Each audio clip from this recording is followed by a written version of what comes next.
let's try to be very frank here. Supposedly, this was a campaign promise by the president, and he initiated the Consultative Committee. Yes. But at this point in the so-called phases that you mentioned, the stages that you mentioned, do we see a situation where other politicians are seizing control of the federalism initiative from the president? Yes. Now we are in Act 2 of the federal saga. And, you know, the most important voice in this entire federal debate is the voice of the president. And his silence is quite deafening. Perhaps he's biding his time because of the upcoming election.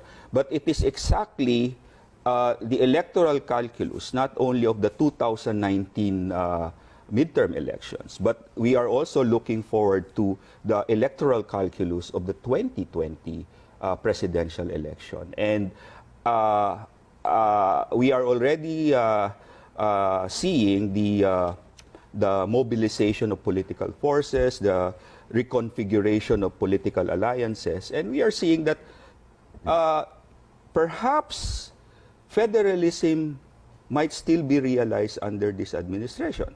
But the question is what kind of federalism it's going to be. And when? And when, precisely. So, now, you asked that question, very important. What kind of federalism are we talking about here? Because you said that the president's silence is deafening. yes. The House Speaker is fairly silent also about the draft, Yes. answering a few questions about the inserted provision which has been found controversial. Yes. But it seems that the version that came out under her House Yes. speaks volumes Of about course. the initiative. What Of does it tell course. you?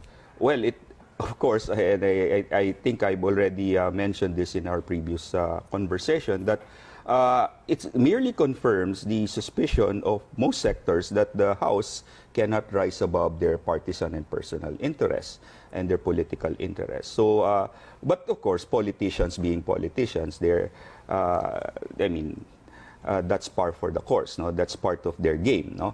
But unfortunately, if we keep continuing playing this kind of game, then real change, real reforms will not be possible.